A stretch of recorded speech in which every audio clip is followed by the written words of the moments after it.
Bonjour à tous, bienvenue dans Self Education, la chaîne qui vous encourage à l'auto-formation. Je suis Serge Katanga, ingénieur polytechnicien. C'est déjà la 5e leçon de notre cours général sur la gestion de projet. Aujourd'hui, nous abordons les ressources d'un projet. Voici les sommaires. Au point 1, nous verrons les différents types de ressources d'un projet. Au point 2, nous allons définir les besoins en ressources humaines. Au point 3, nous allons définir le besoin en ressources non humaines. Au point 4, nous allons parler de ce que sont les rôles et les responsabilités dans un projet. Au point 5, nous parlerons de l'art de déléguer les tâches. Au point 6, nous parlerons de comment estimer la charge de travail.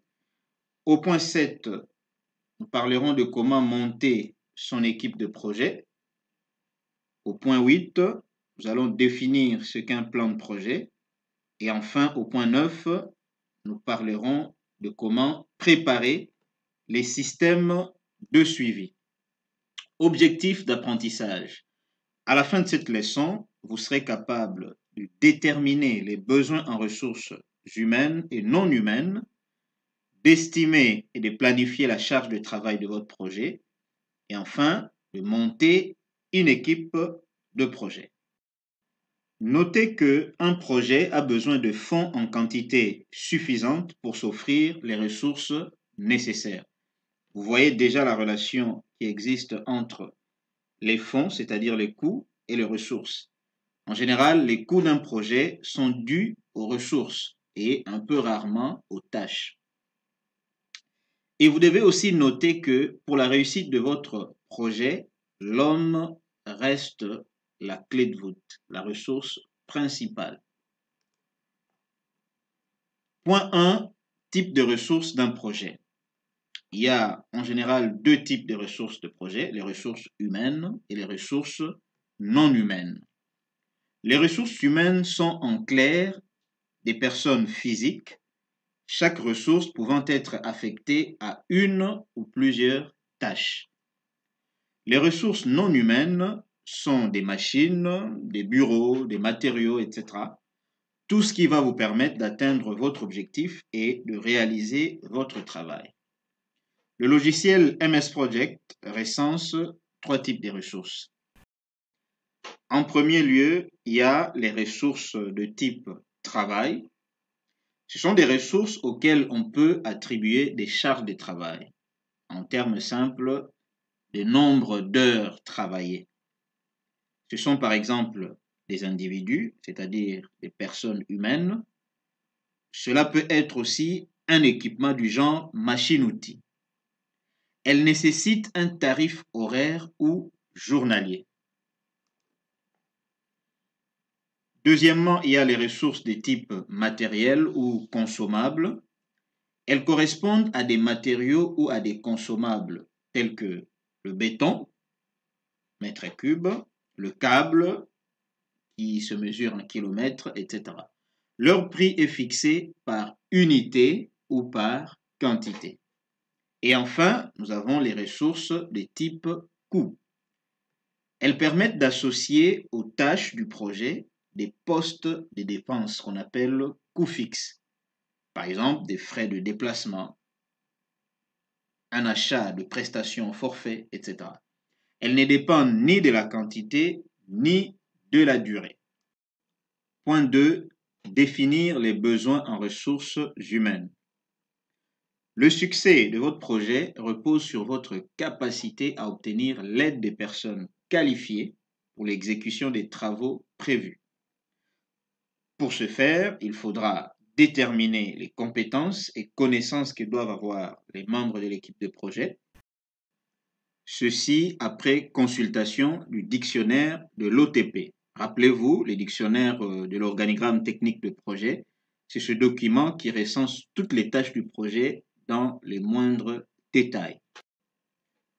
Une autre technique pour dénicher les ressources qualifiées est de représenter les compétences, les connaissances et les intérêts de membres de l'équipe dans une matrice de compétences. Le chef de projet doit essayer d'avoir dans son équipe des membres compétents ou alors accepter d'animer des formations de temps à autre. Voici la représentation d'une matrice de compétences. Nous avons sur la colonne de gauche les différentes compétences. Voici les différentes compétences. C'est l'exemple d'un petit projet. Ça peut être la rédaction technique, la recherche juridique, la création graphique, la conception des questionnaires. Et sur les différentes colonnes ici, nous avons les ressources. En clair, les ressources nominales. Et pour chaque ressource, on définit le niveau de maîtrise et l'intérêt. Pour les niveaux de maîtrise, c'est donné par une matrice dont l'entrée correspond au niveau de compétence ou de connaissance de la personne. Et le deuxième élément correspond au niveau de responsabilité de la personne. Alors, il convient juste de donner certaines cotes à chacun des membres. Par exemple, pour X, on dit 0 veut dire aucune compétence. 1, c'est niveau élémentaire. 2, niveau moyen. 3, niveau élevé. Pour Y, c'est-à-dire le niveau des responsabilités de la personne dans le projet, on peut dire 1 veut dire il doit être surveillé. 2, on dit il peut travailler de manière autonome, avec peu ou voire aucune surveillance directe. Et 3, on dit peut diriger les autres en utilisant sa compétence ou sa connaissance. Et pour l'intérêt, on peut donner deux cotes, 0 et 1. On dit 0 n'est pas du tout intéressé par l'utilisation de cette compétence et 1 est intéressé par l'utilisation de la compétence. Donc l'intérêt ici, c'est que la personne peut avoir une certaine compétence, mais n'aime pas œuvrer dans ce domaine-là. On en trouve, il y a des gens, par exemple, il sait bien faire des créations graphiques, parce que vous avez vu, il a fait ses preuves, mais c'est un travail qu'il n'aime pas. Et si vous l'utilisez pour ce travail-là, il pourrait ne pas être performant. Chaque fois que l'on aborde la question des ressources humaines, les notions des ressources génériques et nominatives entrent en compte. Alors, qu'est-ce qu'on appelle ressources génériques? Ce sont des compétences dont on aura besoin sur le projet, correspondant à chaque lot des travaux. Par exemple, pour la réalisation d'une fusée, peuvent intervenir un dessinateur industriel, un ingénieur aéronautique, un maquettiste. Vous comprenez donc que les ressources génériques correspondent en fait à des profils, des compétences. Et à côté des ressources génériques, on a les ressources nominatives qui correspondent au nom des personnes spécifiques affectées aux tâches d'un projet. Dans le cadre d'un projet d'entreprise, ces ressources nominatives, vous les recherchez dans la matrice des compétences. En général, les noms des personnes sont connus lorsque la planification de projet atteint un certain niveau de détail. Mais au départ, on a juste besoin de connaître les ressources génériques. Point 3. Définir les besoins en ressources non humaines. Outre le personnel, un projet implique la mobilisation d'autres ressources essentielles telles que le mobilier, les aménagements, les équipements, les matières premières et les informations. Une manière de planifier les ressources non humaines est de créer les outils suivants. Une matrice de ressources non humaines, des grilles d'utilisation des ressources non humaines, une grille de synthèse de l'utilisation des ressources non humaines. Voici donc un exemple de matrice de ressources non humaines. Vous avez là les différentes tâches et à l'horizontale, vous avez les différentes ressources, l'ordinateur, la photocopieuse, les labos d'essai. Et à l'intersection, vous avez les nombres d'heures travaillées, le nombre d'heures totales travaillées sur le projet. Pour l'ordinateur, sur la présentation, ça fera 32 heures.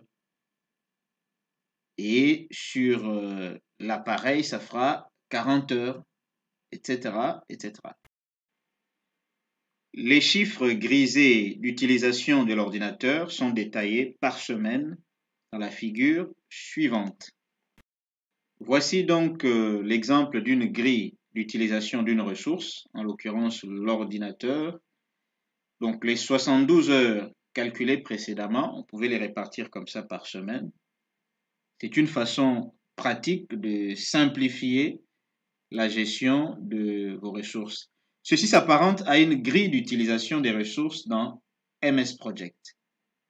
Une grille d'utilisation des ressources dans MS Project affiche toutes les ressources et les tâches qui y sont affectées.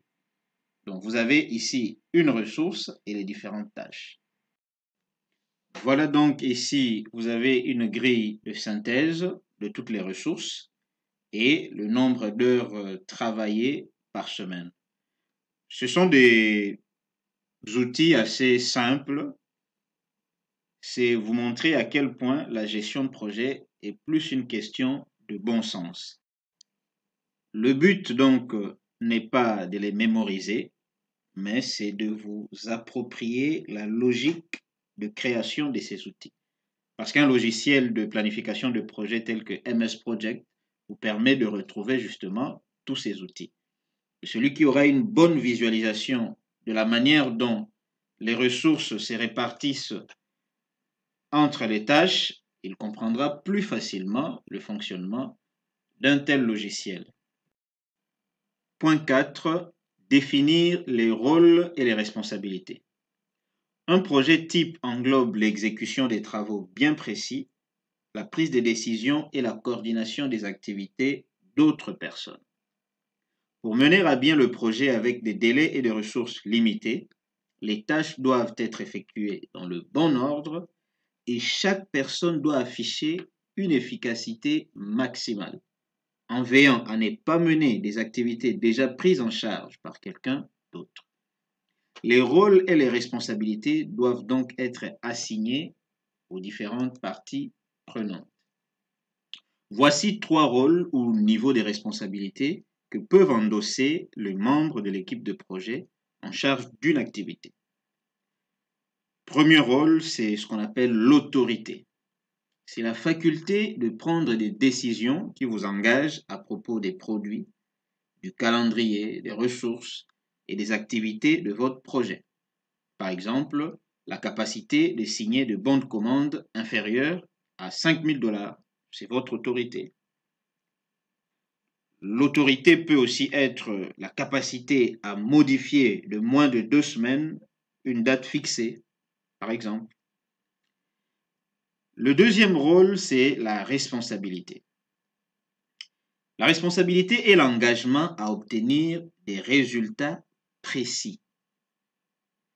Par exemple, la promesse de rendre la première version d'un rapport le 1er mars. Le troisième rôle, un peu subtil à comprendre, c'est la responsabilisation. En général, elle est associée à la responsabilité. Que veut dire la responsabilisation? Ça veut dire que les employés doivent pouvoir rendre des comptes pour leur travail, aussi bien individuellement que collectivement. Ceci induit le fait de sanctionner positivement ou négativement les performances des employés. Définir dès le départ les rôles et les responsabilités au sein d'une équipe peut vous aider à améliorer les performances et à déceler les obstacles potentiels pendant les déroulements du projet. Pour ce faire, une solution consiste à mettre en place une matrice d'affectation des responsabilités. Cette matrice représente l'organisation du travail en reliant dans un tableau commun la structure de découpage de projet qu'on a appelé VBS et la structure organisationnelle de projet qu'on a appelé OBS. En termes simples, une matrice d'affectation des responsabilités présente les rôles de chaque partie prenante au sein du projet. Son format est le suivant. Les livrables ou les tâches du projet sont dans la colonne de gauche, nous allons le voir. Les parties prenantes du projet, c'est-à-dire les ressources du projet en général, sont dans la rangée du haut. Et le rôle que chaque partie prenante aura au sein d'une activité afin de produire les livrables figure à l'intersection des rangées et des colonnes. D'autres formats existent pour documenter les rôles et les responsabilités. Il y a par exemple l'organigramme hiérarchique. Il y a aussi le format de type texte. On définit juste les responsabilités de chacune des parties prenantes. Voici un exemple. Ce n'est pas forcément un modèle à suivre, mais c'est juste un exemple de matrice d'affectation des responsabilités. Sur la colonne de gauche, nous avons les livrables ou les différentes tâches. Et sur la rangée du haut, nous avons les différentes parties prenantes, telles que chef de projet, responsable des tâches, collaborateur A, directeur de groupe, etc. etc. Alors l'idée, c'est de donner la responsabilité à chaque partie prenante sur les différentes tâches. Par exemple, ici, A veut dire approbation. Le A qui est là veut dire approbation. Ce qui veut dire que la personne aura le droit d'approuver le travail qui sera fait ici. Étant donné que c'est une matrice d'affectation des responsabilités pour la conception et la réalisation d'une analyse de besoins clients. Donc, sur la tâche élaboration du questionnaire, le chef de projet aura comme rôle d'approuver ce travail. Et le responsable des tâches, il a deux rôles. Le S ici veut dire responsabilité secondaire. A veut dire approuver. Il approuve, mais il est aussi responsable. Pourquoi responsabilité secondaire? C'est parce que le collaborateur A, il est P. Le P, je l'ai défini dans la légende comme étant la responsabilité principale. Ça veut dire que c'est lui qui est chargé de produire le questionnaire. Mais l'autre doit approuver, mais doit aussi l'assister. Il a une responsabilité secondaire, c'est-à-dire qu'il accompagne dans ce travail-là. Il aide à obtenir une partie des résultats. Et ainsi de suite sur les différentes tâches. Vous pouvez vous amuser ainsi à comprendre comment cela peut fonctionner. Ça, c'est juste un exemple un peu général pour vous dire que vous pouvez vous-même créer votre matrice d'affectation de la responsabilité et nommer les différents niveaux des responsabilités à votre manière. Nous allons à présent parler de la matrice RACI. C'est une matrice des responsabilités couramment utilisée et elle est bien connue avec des règles précises. Une matrice RACI est un type de matrice d'affectation des responsabilités qui tire son nom en anglais des 4 rôles les plus couramment utilisés. R pour responsible, A pour accountable, C pour consulted et I pour informed. Ce qui se traduit par R comme réalisateur en français ou responsable, A pour approbateur ou autorité, C pour consulter et I pour informer. Accountable, littéralement en anglais, veut dire celui qui doit rendre les comptes, ou bien approver, approbateur, dont la traduction en français c'est soit l'autorité ou l'approbateur. Et la consultation se fait avant de commencer le lot de travaux et l'information se donne après l'avoir terminé. Donc, avant de commencer un lot de travail, on peut avoir le droit de consulter. Et on consulte qui? On consulte les conseillers ou les experts. Et l'information, si votre rôle c'est d'informer, c'est-à-dire qu'à la fin, vous devez informer. Alors ce genre de matrice peut être utile pour des gros projets où il y a plusieurs personnes. Il est important qu'il y ait une matrice, comme ça chacun saura à qui il doit rendre des comptes. La matrice RACI donne une vision claire et simple de qui fait quoi dans le projet, en permettant d'éviter une redondance de rôle. La responsabilité d'approbation doit être attribuée à une seule personne au sein d'une activité. Le A est celui qui doit rendre des comptes sur l'avancement de l'activité. Plusieurs personnes peuvent être responsables de l'exécution d'une activité. Il devrait y avoir au moins un R par activité. Rappelez-vous, le responsable d'une activité, c'est juste celui qui est chargé d'exécuter l'activité. C'est pourquoi il peut y en avoir plusieurs. Donc, responsable ici, ce n'est pas dans le sens de autorité, non. Dans le sens que c'est la personne qui est censée produire les livrables.